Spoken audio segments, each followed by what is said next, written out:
Here is a picture of a supposedly dead planet, the nearest one to Earth. Mars would appear to offer little prospect of survival if these photographs from Viking 2 were to be believed. But are they? Charles Wilborn himself seemed surprised that the Americans, after spending so much money putting the probe on the surface of Mars, should then equip it with a camera that only focused up to 100 meters, or as Colin Benson suggested, the average size of a large film studio. What's your answer?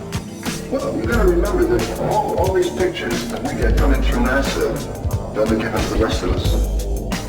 They say it's Mars, we have to believe. The same thing with audio.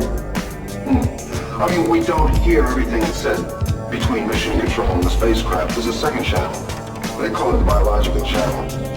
Officially, it's just for reporting on medical details.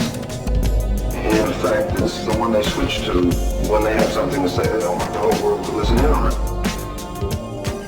I mean, sure, that could be a studio in Burbank. But I mean, for God's sake. Mariner 4 passed close enough to Mars to send back the best photographs of its surface we'd had so far. But was it all just like this? Mars has always been a source of fascination to mankind. The mystery.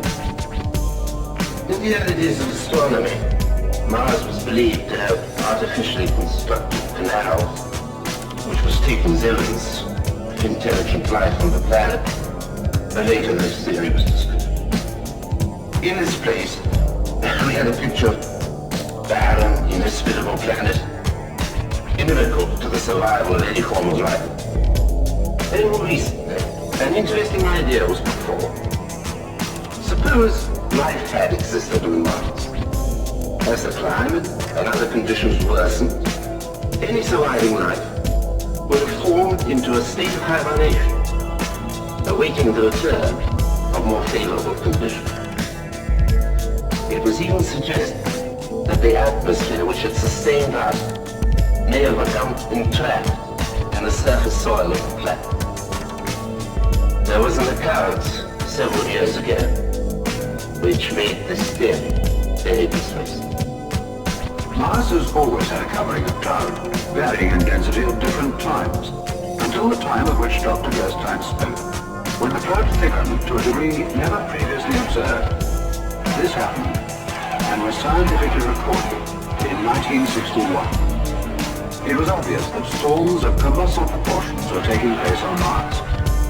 When the clouds eventually cleared, some remarkable changes were seen.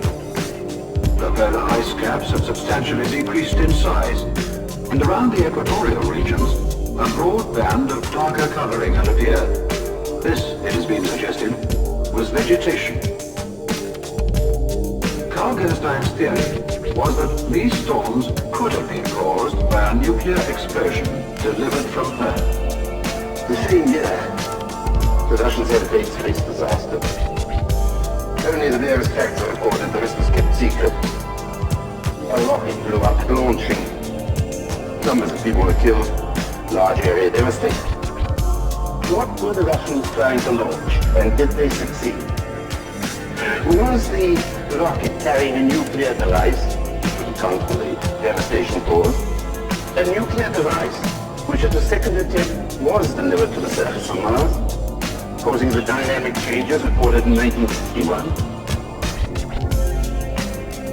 48 hours ago, Catherine White was at her desk in the production office. As a matter of course by now, all incoming phone calls were recorded. Science report. Can I speak to Tim Britton or Colin Benson? I'm afraid they're not here just now. Who is it, please? Can you get a message to them? Yes, I can. Just tell them the girl who was with Harry. Tell them I'm back at the house and to get here fast.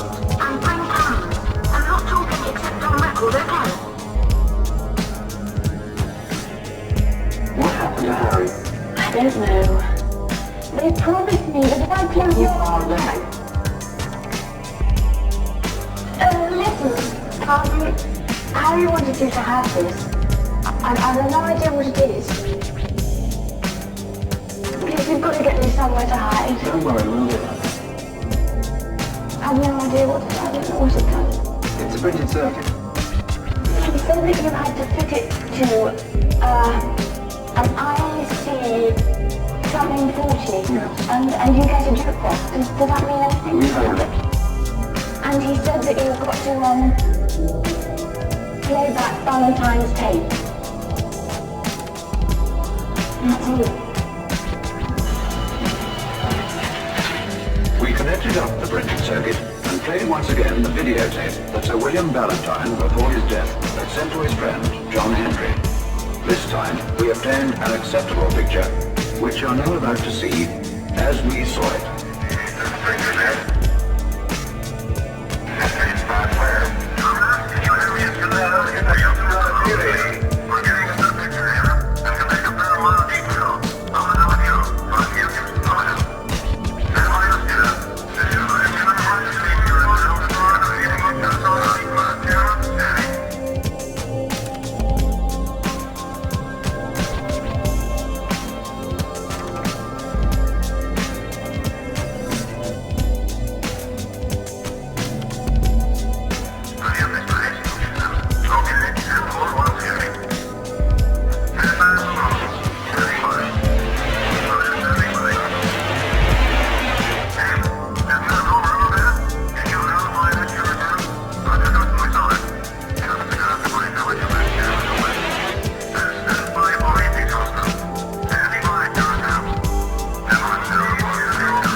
We believe that to be an authentic record of the first and secret landing on Mars by an unmanned spacecraft from Earth. We also believe the date given, May the 22nd, 1962, to be accurate. Clearly, the blanket of total security by which this information has been covered could only have been maintained by the active cooperation of governments at very high level.